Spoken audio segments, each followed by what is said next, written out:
Running your own business can be lonely, finding reliable professionals difficult, and generating new business challenging, but not when you have a business network. NewGen Networking provides its members with new and exciting business opportunities, with the chance to build lasting relationships with vetted businesses who can act as your sales team and solve the issue of who to turn to in your hour of need. With a range of flexible and affordable solutions, NewGen apply tried and tested principles in a modern way to suit today's world. To find the right option for your business, visit newgen-networking.com or call 03333 600 680. NewGen Networking.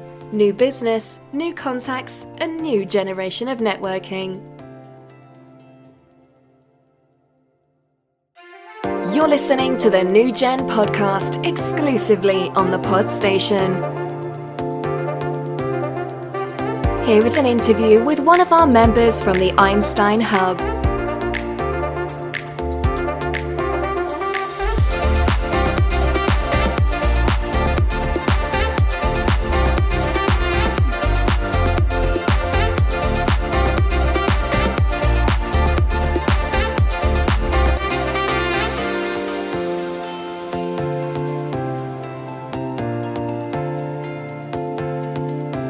Let's go then, our business feature, and it's Mr. Forrest. How are you doing, sir? I'm very well, thanks, John. Very good. And happy birthday for today. Oh, thank you very much. So I'd like you just to start by a little bit of background, really, about your business and how you got started. I sort of grew up, if you like, in the sort of building society world. So I worked for a couple of building societies, many years ago now. Did sort of all the jobs you could do, from sort of working on the counter right the way through, and the natural progression was to become sort of like a mortgage advisor and obviously branch manager and underwriter and all those type of things. So when the old crash came in 2008, it was like, what do I do? Sort of like building societies and banks were really cutting back, so I sort of decided to go out on my own, and I actually joined one of my sort of brokers at the time. When it was probably, whether it was a good thing was to set up a mortgage company in the height of the financial crash, I don't know. Boy was it a tough ride to get started, but started with no clients at all, wondered how we do it, but just started building a business really around just looking after clients for for finance and stuff like that, when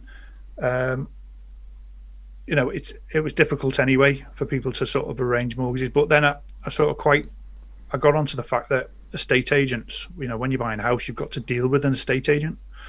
So I learned that world really by, working with a couple of estate agents and really studying how that works.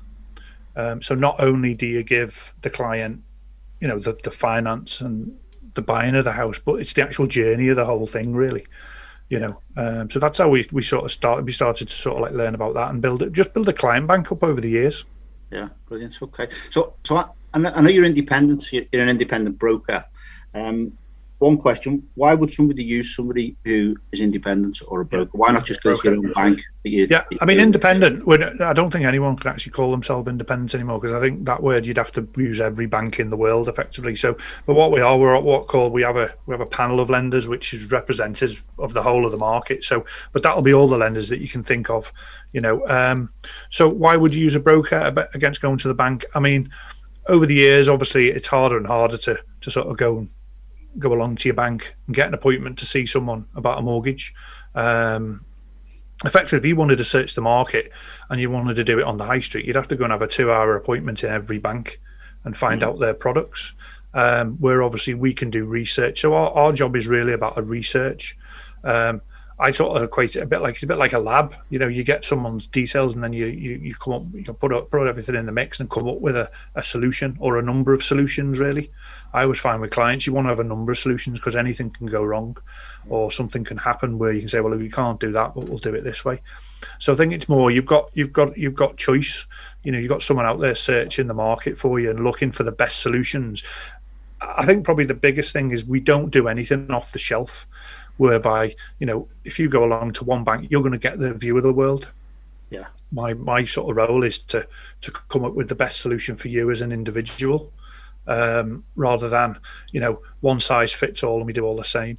So we do design a mortgage, and not just for today, but for future. So we're looking at what's going to happen in the future and stuff like that. So that's probably the main reason why you do it, is just for the search around and this, like to say, expertise of matching you with the lender. So it's really important in that side of getting to know the client, isn't it? And exactly what they're trying to achieve, really. Say, rather than just. That's probably the biggest part of doing what we do is actually, and we're the sort of the pandemic we've been in, and you can't meet people face to face. It does make it a little bit harder. I mean, Zoom's great. You can meet people. You can meet people at a distance. That's absolutely fantastic. You can meet people in different towns and all that, which you never would have done. But I always found when you're dealing with someone, and when you're dealing with something quite personal, because it's a house, it's a mortgage, it's finance. When you sat with someone, those soft facts come out that people probably wouldn't tell you over the phone or at a distance. Those soft facts about how they earn the money, what they want to do, what's their aspirations and stuff like that. That's harder to get if you're not at a face to face. So sort of for me, I would say probably 95% of my appointments were really always face to face, either in the office or sat on someone's sofa. So that's been a little bit of a tough time. While it's been great and we've developed a new skill, the days of getting back to that and sitting with people, thankfully they're coming back a little bit, because it is about anyone can write a mortgage, and put a mortgage application in. A client can do that online. We can do it online now in seconds and get an approval. But it's about asking those questions. So tell me about, what do you want to do in 5 years? What do you want to do in 10 years? What do you want it to look like? How can we start to design that now that will get us to where we want to be? So yeah, that's probably the most interesting part of the job, rather than just. Would you say is it a typical client or a typical sort of case that you deal with?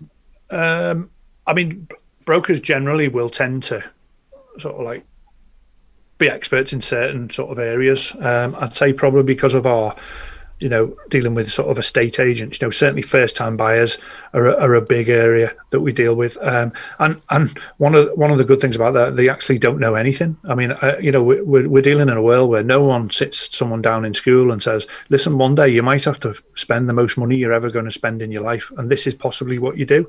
No, we don't teach them about that, which could be a good thing for me because they don't know anything. But really, the financial education, we don't leave school with any financial education whatsoever, whether it be to how to run a business, how to do accounts, the most important things in your life, how to run a bank account.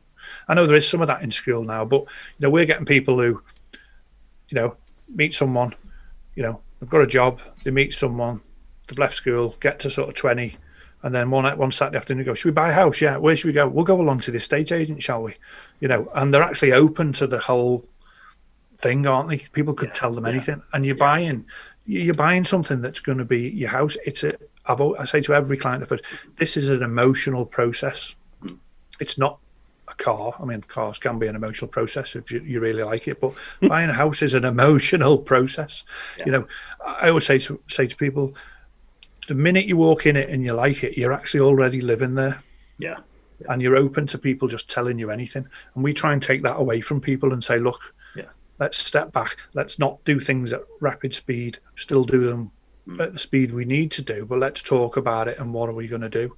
Because people will make decisions quite, maybe the wrong decision quickly if they're under pressure. And anyone buying a house is under pressure for whatever reason. So we have a sort of rule that we have vulnerable customers. We all have vulnerable customers, don't we? They may be of a certain age or whatever, but I try to look at every client of mine as a vulnerable customer because they're under pressure. Yeah. So it's to take that away a little bit and try and take the stress out. I know you do a lot where you, like you say, you've worked with estate agents, so you'll deal with the estate agent, you'll deal with the solicitor, the protection. I know you sort of try and see the whole thing right through, don't you, for the client? Yeah, well, what we'll do is we'll say to the beginning, look, we will take over everything. We will keep you informed. We will let you know what's happening, but we will liaise with the estate agent. We will tell them what's happening because they will put pressure on, and we'll sort of say, no, look, calm down. We'll deal with that. We'll either deal with we've got trusted conveyancers and solicitors we use, or if it's their own, we'll keep them up to date along the process and try and stop the phone calls going to the client. And my real aim is, I always say to them, the hardest part is you've got to find the house. You find the house. Once you've found the house, maybe 12 weeks later, you'll get the keys and move in, and you might say, I don't know how we did that, but you will know everything, but it'll hopefully be quite a smooth process. In what is in England, slightly different in Scotland, is quite a sort of old process and quite a clunky thing to do sometimes. So yeah, we try and smooth it along for them. That's great. That's brilliant. Really interesting, that, Dave. What then is it? Just in closing, would you say like an ideal referral for you? It's difficult to say anyone who's got a mortgage. I mean, mortgages. There's tons and tons of people out there who don't review their mortgage regularly. Yeah. And I'd say probably anybody out there who's got a mortgage just needs to be looked over and see if they're on track for what they thought they'd got. They might need tweaking a bit, or there might be something they can do that they don't know they can do. And we'll do a free review and just give them some good, honest advice of what they've got. The broker might have gone away and not be around anymore. The local bank might have closed, so they can't get in there. I mean, what we do for all our clients, I always say, once you become a client of mine, I'd like to think you're a client forever. As long as we can, we will put a review in. Maybe call once a year, and then when at the end of any rate, 6 months before any rate is up, we'll give them a call and just remind them that rate's coming up. Let's set up a meeting and see where we're going to go next time.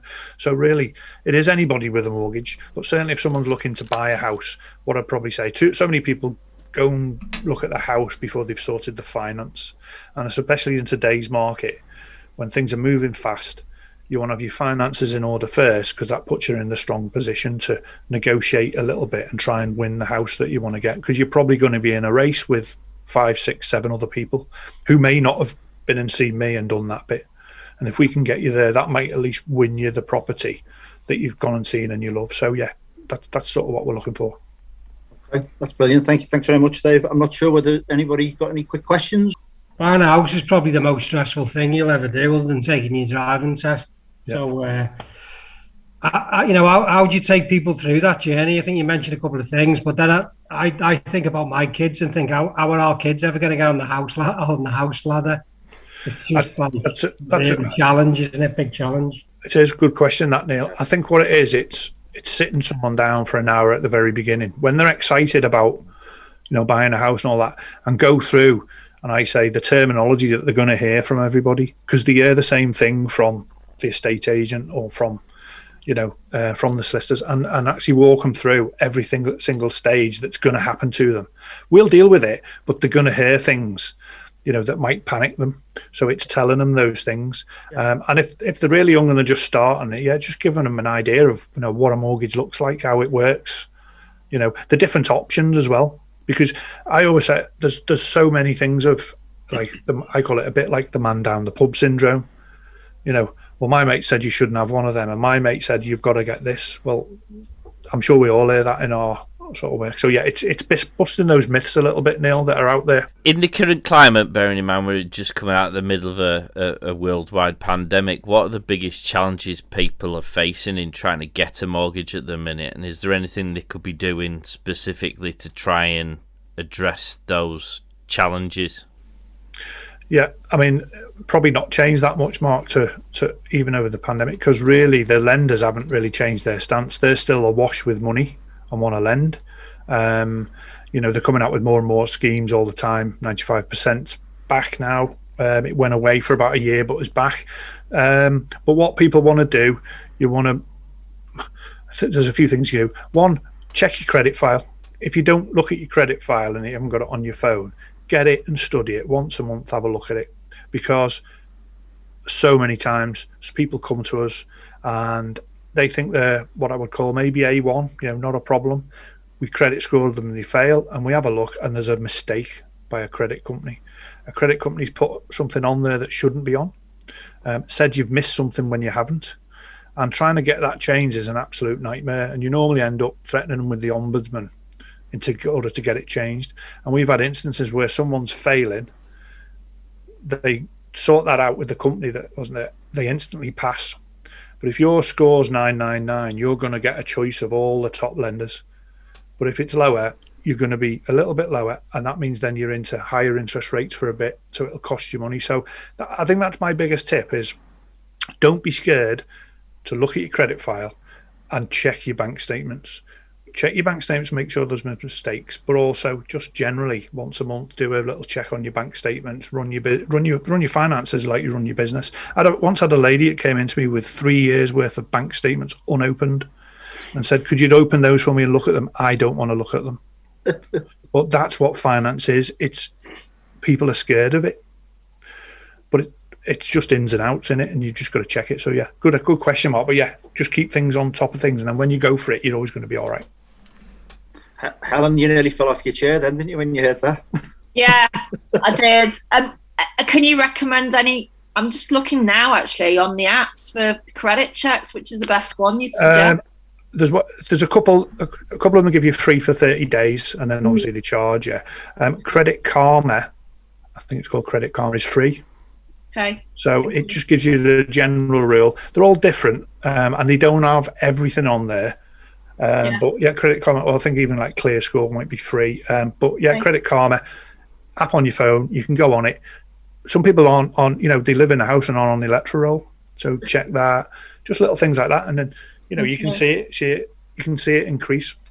So sometimes we'll have someone with a sort of credit score is a bit low, and I'll say, well, look, at the moment we can't do anything, but if we work on that over the next few months, we'll build it up and we'll get you better deals. So yeah.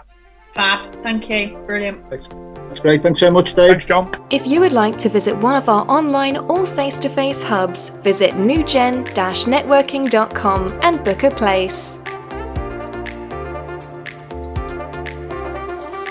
Get social at Network NewGen on Instagram, Facebook, Twitter and LinkedIn.